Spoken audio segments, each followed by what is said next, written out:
मेरे प्यारे बच्चे, पूरी धरती पर जितने भी जीव हैं, उन सब में सबसे ज्यादा सौभाग्यशाली वही इंसान है जिसके सामने यह संदेश पहुंचा है। और उन सबसे ज्यादा सौभाग्यशाली लोगों में भी अगर किसी एक का नाम लिया जाए तो वह नाम तुम्हारा है, क्योंकि आज से, अभी से, इसी पल से तुम्हारी जिंदगी का एक नया अध्याय शुरू होने जा रहा है। ये कोई कहानी नहीं, कोई कल्पना नहीं, कोई झूठा दिलासा नहीं है।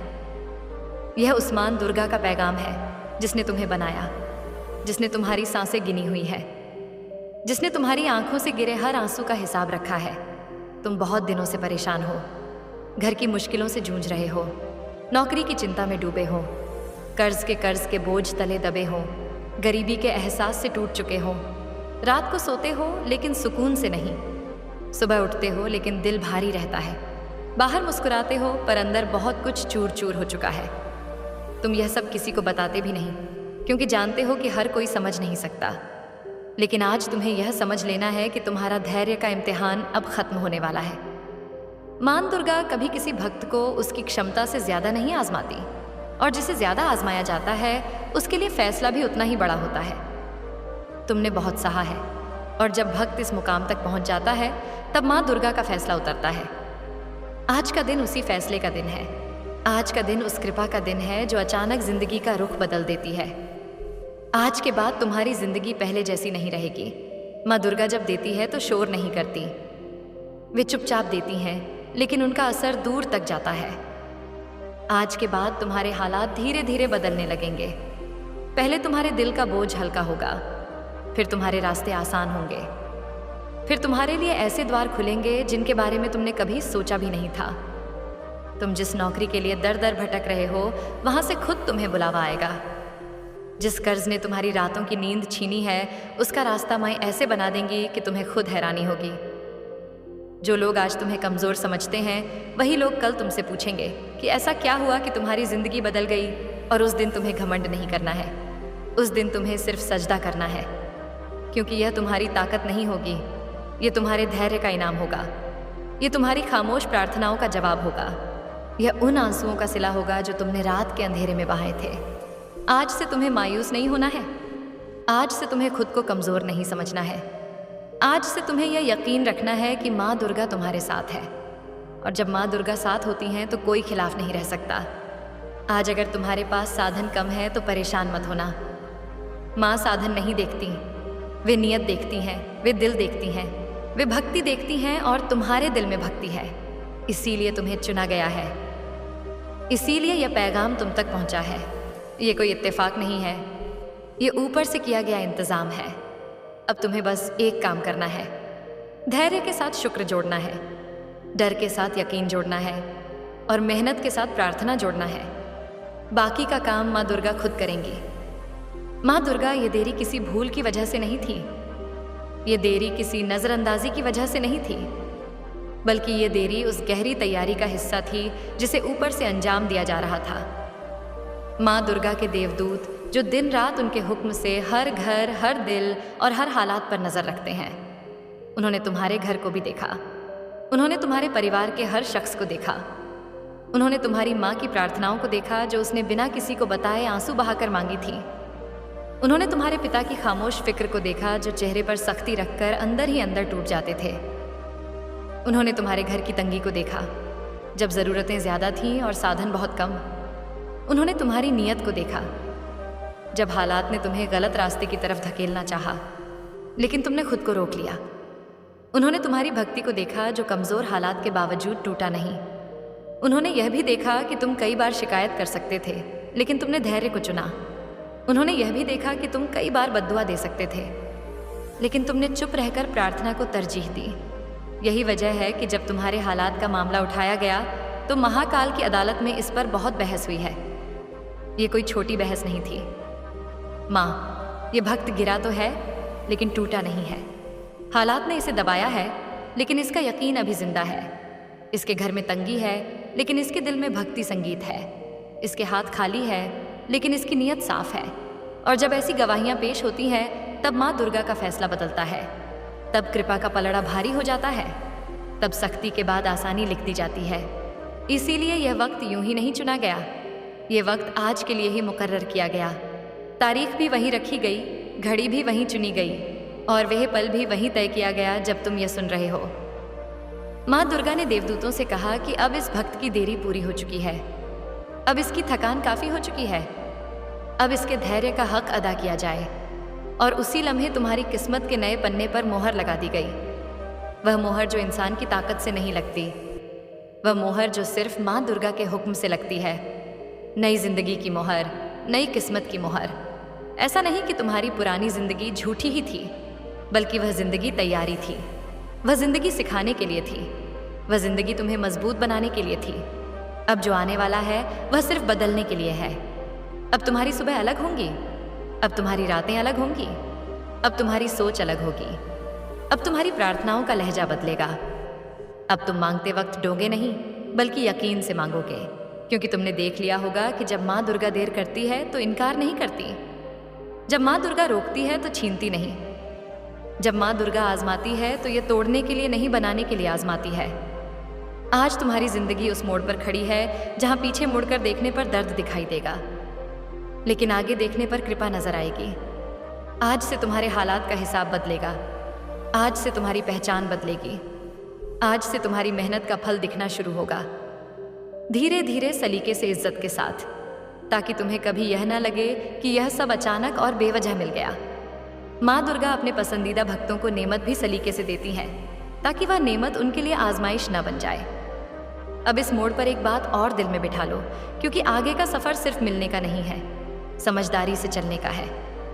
माँ दुर्गा के इस फैसले से नकारात्मक शक्तियों को बहुत मिर्ची लगी है, बहुत ज्यादा, क्योंकि नकारात्मक शक्तियों की सबसे बड़ी हार यही होती है कि कोई भक्त टूटकर भी माँ पर यकीन रखे, कोई भक्त गिरकर भी सजदे में जाए, कोई भक्त खाली हाथ होकर भी धैर्य का दामन न छोड़े।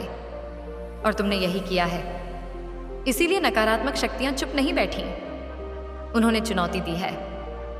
उन्होंने कहा है कि यह अब भक्त अभी संभला है, अभी इसका ख्वाब पूरा नहीं हुआ है।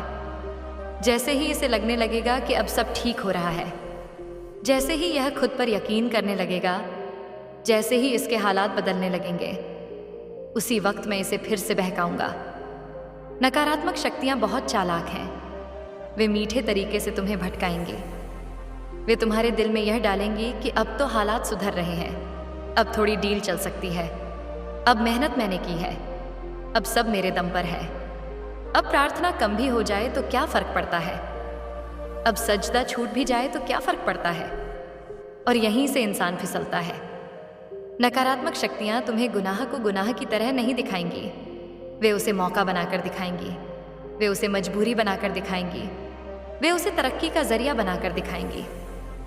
इसीलिए माँ दुर्गा ने तुम्हें पहले ही आगाह कर दिया है, ताकि जब वह पल आए तो तुम चौंके नहीं, ताकि जब वह चाल चले तो तुम पहचान लो, ताकि जब वे तुम्हारे दिल में घमंड डालें तो तुम सजदे में झुक जाओ, ताकि जब वे तुम्हें यह एहसास दिलाने लगे कि यह सब तुम्हारी वजह से हो रहा है तो तुम कह सको नहीं, यह सब मेरी माँ दुर्गा की वजह से है। याद रखना, नकारात्मक शक्तियाँ तुम्हें तब नहीं बहकाती जब तुम टूटे होते हो। वे इंतज़ार करती हैं, वे घड़ी गिनती हैं, और जैसे ही वे देखती हैं कि अब भक्त खड़ा होने लगा है, अब इसके अंदर भरोसा आ रहा है, बस वहीं से वे वार करती हैं। इसीलिए जब तुम्हारा ख्वाब पूरा होने लगे तब सजदा और बढ़ा देना, जब तुम्हारी आमदनी बढ़े तब दान और बढ़ा देना, जब लोग तुम्हारी तारीफ करने लगे तब माँ दुर्गा का शुक्र और ज़्यादा करना, जब दिल में ज़रा सा भी यह ख्याल आए कि यह सब मेरी मेहनत का नतीजा है, उसी पल खुद को रोक लेना और कहना नहीं, यह सब मेरी माँ दुर्गा का कर्म है। क्योंकि जो भक्त नेमत मिलते ही झुक जाता है उसे नकारात्मक शक्तियाँ छू भी नहीं सकती, और जो भक्त नेमत मिलते ही अकड़ जाता है उसे नकारात्मक शक्तियाँ बहुत आसानी से गिरा देती हैं। अब तुम्हारी नई जिंदगी सिर्फ पाने की जिंदगी नहीं है, यह संभालने की जिंदगी है, ये बचाने की जिंदगी है, ये शुक्र और धैर्य दोनों को साथ लेकर चलने की जिंदगी है। इसीलिए अगर रास्ते में कोई लालच आए तो रुक जाना, अगर कोई शॉर्टकट दिखे तो सोच लेना, अगर कोई ऐसा काम सामने आए जिसमें दिल बेचैन हो जाए तो समझ लेना कि यह वही चाल है, और उसी वक्त माँ को पुकार लेना, क्योंकि जिसने तुम्हें यहाँ तक पहुँचाया है वही तुम्हें यहाँ से आगे भी ले जाएगा। अब जो आने वाला है वह तुम्हें पहले से ज़्यादा सजग बनाएगा, पहले से ज़्यादा गहरा बनाएगा, पहले से ज़्यादा जिम्मेदार बनाएगा। अब तुम्हारी जिंदगी में हालात ऐसे आएंगे जहां हर चीज तुम्हें परखने आएगी। हर मुस्कान दोस्त नहीं होगी, हर तारीफ सच्ची नहीं होगी, हर आसान रास्ता सही नहीं होगा। अब माँ दुर्गा तुम्हें ऐसी आंख देंगी जिससे तुम चीज़ों को सिर्फ दिखने भर से नहीं बल्कि उनके असर से पहचानोगे। अब तुम महसूस करोगे कि कुछ चीज़ें तुम्हें आगे बढ़ा रही हैं और कुछ चीज़ें तुम्हें धीरे धीरे अंदर से खोखला कर रही हैं। अब तुम्हारे सामने ऐसे मौके आएंगे जहां तुम चाहे तो अपनी जुबान से किसी को चोट पहुंचा सकते हो, लेकिन तुम चुप रहना चुनोगे। आज मैं तुझे बताने आई हूँ कि अब तेरी जिंदगी एक नए मोड़ की तरफ मुड़ने जा रही है और इस मोड़ पर तू अकेला नहीं है। मैं तेरे साथ हूँ, तेरी सांसों में, तेरे धड़कते दिल में, तेरे हर कदम में। मेरे बच्चे, अब तेरा सवेरा होने वाला है। तूने अपने अंधेरों में बहुत देर तक टिके रहकर इंतजार किया। कभी परिस्थितियों ने तुझे चुप करवाया, कभी लोगों ने तुझे तोड़ा, कभी अपनों ने तुझे अकेला छोड़ दिया, कभी तेरी मेहनत का कोई मूल्य नहीं समझा गया। लेकिन मैं सब देख रही थी मेरे बच्चे। मैंने तेरे आंसुओं की गर्माहट भी महसूस की और तेरे सीने में धड़कते उस दर्द को भी जो तूने किसी को नहीं बताया।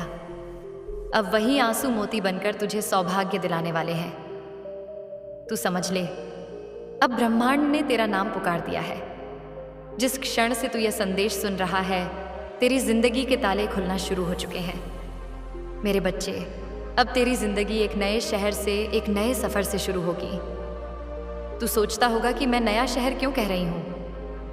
क्योंकि बेटा, हर इंसान को मंजिल वहीं मिलती है जहाँ उसका भाग्य उसे पुकारता है। कुछ लोग अपने ही शहर में खो जाते हैं, कुछ लोग भीड़ में दब जाते हैं, लेकिन कुछ खास आत्माएं ऐसी होती हैं जिनके लिए ब्रह्मांड कोई नई जगह, नया अवसर, नया मंच तैयार करता है। और तेरे लिए वो नई जगह, वो नया आसमान, वह नया अध्याय तैयार हो चुका है। तेरी आत्मा को अब पंख दिए जा रहे हैं। तुझे तेरी सीमाओं से बाहर लाया जा रहा है। तुझे तेरा असली स्थान देने की तैयारी हो चुकी है। मेरे बच्चे, यह वह समय है जब तेरी आत्मा, तेरी ऊर्जा, तेरी किस्मत एक नई दिशा पकड़ने जा रही है। अब चिंता मत करना मेरे बच्चे। मैं जानती हूँ तूने बहुत चिंताएं की हैं। तूने सोचा क्यों मेरी मेहनत का फल देर से मिलता है, क्यों मेरी जिंदगी में कोई खुशी टिकती नहीं, क्यों मेरी कोशिशों को लोग समझते नहीं, क्यों मेरे हालात रोज परीक्षा लेते हैं। मेरे बच्चे, अब यह सवाल मत पूछना, क्योंकि अब जवाब देने का समय आ गया है और यह जवाब तुझे जिंदगी देगी, तेरी मेहनत देगी, तेरा विश्वास देगा। अब मैं तुझे सीधी बात बताती हूँ, तेरा समय बदल चुका है। तू जिस रात को अपना नाश समझ रहा था, वह तो तेरा उदय था। अब तू टूटेगा नहीं, अब तू थमेगा नहीं, अब तू रुकेगा नहीं, अब तू उधेगा। मेरे बच्चे, मेरे आशीर्वाद के पंख लगाकर उधेगा। तेरी कल्पना अब सच होने वाली है। कितनी बार तूने सोचा था, काश मेरी जिंदगी भी बदल जाए। संगीत, काश मेरे घर में भी खुशियां आए, काश मेरा काम चल पड़े, काश मेरी मेहनत को भी पहचान मिले। मेरे बच्चे, अब उन काश का समय खत्म हो गया है। अब तुझे मिलेगा जो तेरा है, जो तूने कमाया है, जो तूने रोक कर मांगा है, जो तूने टूट कर अर्जित किया है। तेरा सपना अब सिर्फ सपना नहीं रहा, वह अब तेरी वास्तविकता बनने जा रहा है। तेरी जिंदगी अब बनने वाली है।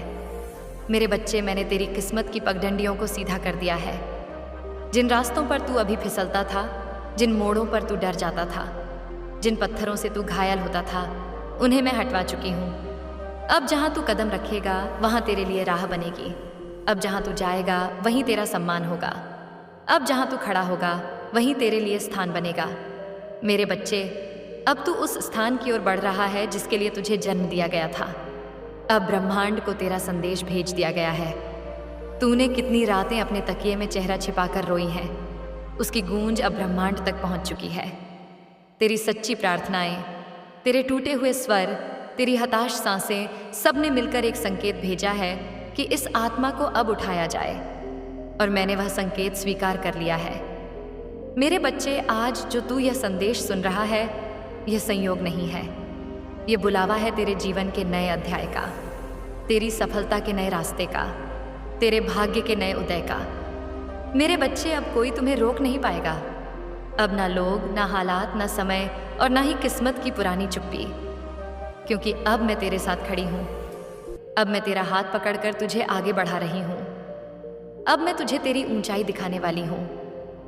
मैं तुझे एक लड़की की कहानी सुनाना चाहती हूँ। सुरेश की कहानी ताकि तू समझ सके कि ज़मीन से उठकर कैसे आसमान तक पहुंचा जाता है। सुरेश बचपन से ही वह थी जो सबका दर्द अपने अंदर समेट लेती थी।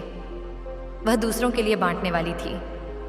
वह किसी भी चोट को मुस्कान में बदल देती थी, पर उसकी मासूमियत ने उसे कई बार धोखा दिया। लोग आए, हंसकर चले गए, रिश्ते आते और जाते रहे, अवसर छीनते रहे। सुरेश ने भी कई बार खुद से कहा, क्यों मेरा समय नहीं आता? और रातों में रोकर उसने अपने घुटनों पर बस मुझसे कहा, माँ, यह क्या मेरा भाग्य है? मैंने उसकी आंखों के आंसुओं को देखा, उसकी कुहासों को समझा और उसे धीरे से एक राह दिखाई जो न किसी मंत्र से भरी थी और न किसी बड़े वचन से। वह राह थी सच्ची आदतों की, सच्ची अपनी आवाज़ को सुनने की और सुई की नोक पर टंगी हुई संकल्प की। उसने सबसे पहले अपने अंदर झांका। उसने अपने अंदर के डर को नाम दिया और फिर उसे अपने साथी बना लिया। उसने यह नहीं माना कि जो उसके साथ हुआ वह उसका दोष है।